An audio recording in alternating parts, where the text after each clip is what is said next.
The new king of entry level.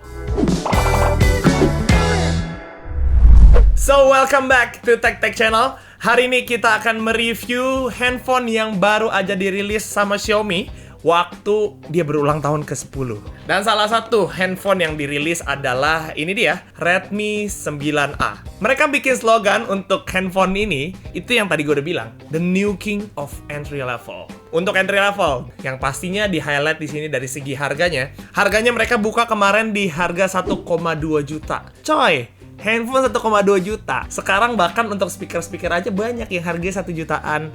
TWS yang harganya 1 jutaan. Ini dapat handphone, Pak. Tapi apakah klaim dia benar? Kita akan coba buktikan di review kita. Oke, yang pertama kita lihat dari segi highlightnya dulu. Tapi sebelum ke highlightnya kita lihat ya dari segi boxnya. Nggak ada tulisan apa-apa juga sih. Kecuali di sini dia tulis garansi resmi Xiaomi, kami buatan Indonesia. Wih, bangga banget nih kayaknya sama Indonesia nih ya. Di sini ada 4 highlight. Yang pertama itu dari segi layar. Di sini layarnya ditulis 6,53 inch. Itu cukup besar. Tapi untuk resolusinya dia hanya sampai HD+ ya. Untuk baterai dia ada di 5000 mAh. Itu gede, bro. Untuk prosesornya normal di MediaTek Helio G25. Dan untuk kameranya juga cukup oke di 13 megapiksel untuk yang main kamera dan 5 megapiksel untuk yang selfie-nya. Oke, kita akan lihat sedikit mereka dapat apa aja sih di boxnya. Dan by the way ini handphonenya gue udah ambil ya. Jadi emang udah gak ada lagi handphonenya di dalamnya. Oke, di sini dia dapat surat cinta dari Alvin C. Oke, terima kasih telah memilih produk Xiaomi. Selamat datang di keluarga Xiaomi. Oke, di dalam sini pastinya ada manual booknya. Dapat manual book dan di sini dapat kabel charger dan kepala chargernya. Untuk chargerannya dia masih menggunakan micro USB, sangat diwajarkan untuk handphone 1 jutaan. Dan untungnya kepala chargernya di sini udah 10 watt. Jadi udah cukup lumayan lah untuk ngecas 5000 mAh. Dan buat informasi ke kalian aja, untuk boxnya dia juga ada special edition. Namanya Xiaomi Redmi 9A X Bukley. Oke, ini dia untuk handphonenya, ada di tangan gua. Kalau misalnya kalian lihat lebih detail lagi untuk bahan ininya tuh, suaranya tuh seperti ini. Nah, kalian mungkin nggak bisa lihat. Nah, cuman gue pribadi kurang suka dengan warnanya yang biru ini. Entah kenapa kayak warna birunya terlalu solid gitu. Mungkin kalau warna birunya bisa dibikin lebih light, lebih soft dikit, atau mungkin lebih dark dikit, mungkin gue lebih suka ya. That's why kalau misalnya disuruh pilih dari antara warna biru, hijau, atau grey, gue pasti memilih grey sih. Apakah kalian mungkin punya opini yang sama seperti gue? Boleh tulis di kolom komen. Oke, kita langsung masuk ke highlight pertamanya dia, yaitu dari segi layar. Yang tadi gue udah sempat mention juga, untuk ukuran layarnya itu ada di 6,53 inch. Cuman dari segi resolusi dia cuma dapat HD+ ya. Tapi itu sekali lagi, itu wajar banget untuk harga 1 jutaan. Kita nggak bisa terlalu berekspek, oh gue pengen yang 4K bang. Wah lu gila aja bagi siapa yang bisa begitu. Untuk aspek rasionya dia ada di 20:9. Oh iya, gue pengen kasih info ke kalian, kalau untuk layar ini dia tuh belum dilengkapi sama Gorilla Glass. That's why kalian harus beli tempered glass ya untuk perlindungan kacanya. Dan cukup lumayan mengejutkan juga karena dia di sini udah dilengkapin sama fitur auto brightness. Karena setahu gua, nggak semua handphone, bahkan handphone yang di atas 1 jutaan ini, 2 juta, 3 juta, semuanya tuh udah pakai auto brightness. Dia juga udah dilengkapin sama TUV Rain Lens. That's why itu tuh buat ngelindungin mata kita biar lebih aman aja. Tapi itu semua tergantung dari cara pemakaian kalian juga sih. Maksudnya jangan sampai gelap-gelap kalian lebih sering lihat layar, atau mungkin pas lagi tiduran segala macem. Kurang-kurangin lah. Paling nextnya untuk dari segi layar, dari desain dot dropnya ini. Buat gue nggak gitu suka dengan desain dot drop seperti ini ya. Karena mungkin bisa dikatakan cukup pasaran. Banyak handphone yang seperti ini juga. Dan terus kurang enak aja gitu dilihatnya. Tapi kalau kayak gini sih bisa diakalin sih. Nah, misalnya kalian lihat di sini, wallpaper bawaannya pun udah bisa nutupin dot dropnya. Jadi kelihatannya kayak desainnya polos aja gitu. Ya, soalnya untuk dari segi layar, menurut gue ini cukup keuntungan juga untuk kita yang sedang memasuki PSBB ini. Karena di PSBB ini pasti kita bosen, dan pasti ujung-ujungnya hiburan kita satu-satunya adalah nonton YouTube, atau mungkin kalian yang nonton Netflix atau denger lagu gitu ya. Untuk handphone 1 jutaan ini bisa loh nemenin kalian waktu PSBB ini. Oke, ini kita akan cobain ya untuk nonton YouTube-nya ya. SE. So this is everything that's new, and lucky for us, it's pretty simple. Now, the new stuff actually starts with the unboxing, where you're going to get mostly the same packaging as a previous generation Apple Watch, but this time you'll notice, besides the watch itself, and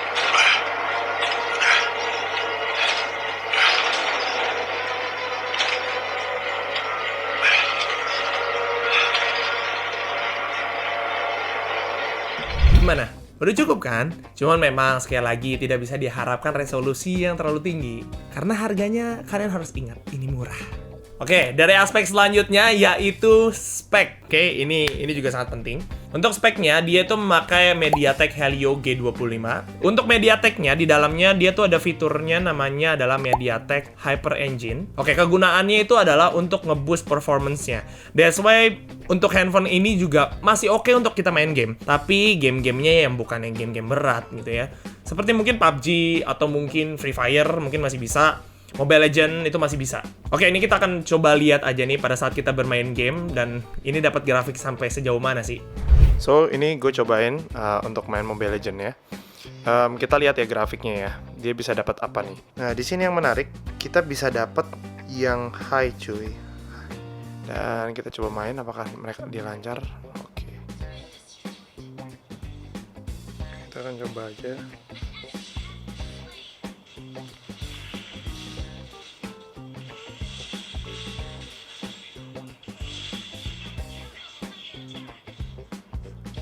Oke, so far kalian lihat sendiri, ini so far lancar banget mainnya.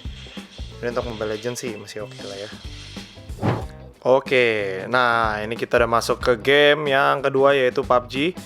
Nah kita lihat ya, ini dia bisa dapat grafiknya tuh berapa. Kita ke grafik.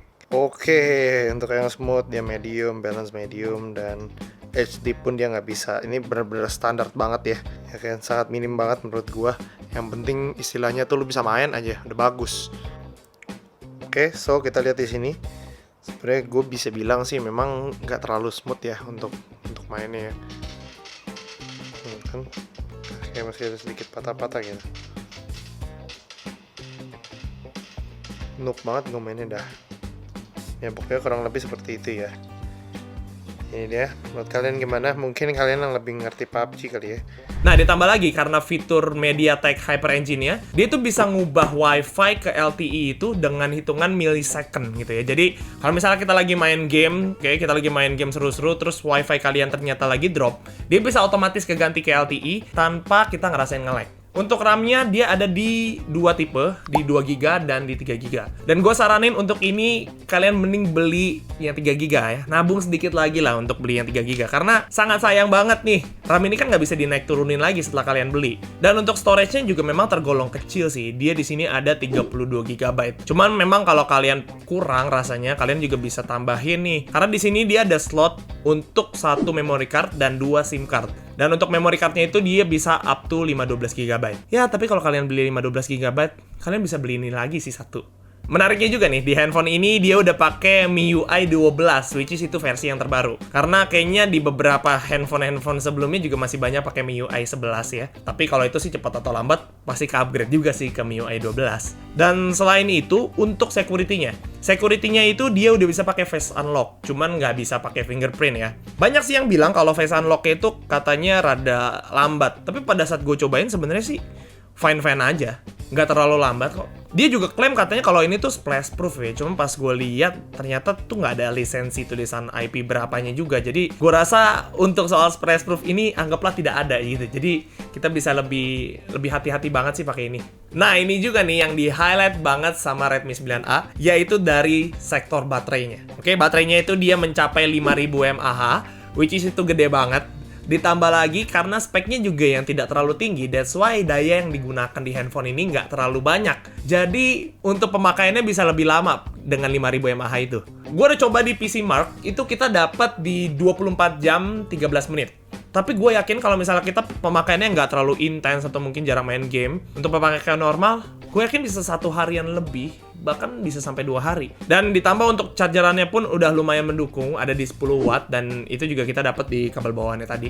That's why untuk dari segi baterai pun, menurut gua nih, ini juga cocok banget nih untuk profesi-profesi pada saat PSBB kayak sekarang nih ya. Pasti kan banyak yang jualan online, ya kan? Terus juga ojol-ojol juga masih banyak. Oke, ini ojol, buat gue nih ojol sangat cocok sih. Pertama harganya murah, yang kedua dia udah ada auto brightness-nya juga. Karena kan kalau kalian naik motor kan nggak mungkin ya, lagi terang kalian atur lagi, kegelap kalian turunin, nggak mungkin gitu ya. Dan yang ketiga dari segi baterainya, mungkin para ojol juga kan susah ya nyari kabel colokan segala macam, atau mungkin nggak ada power bank.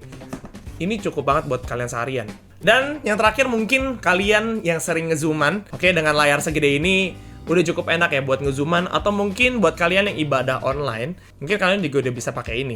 Nah, ngomong-ngomong soal ngezoom, itu berhubungan dengan kamera. Oke, kita akan bahas dari sektor terakhir, yaitu dari sektor kameranya. Menurut gua, dari segi kameranya, dibilang jelek banget juga enggak. Tapi ini cukup oke.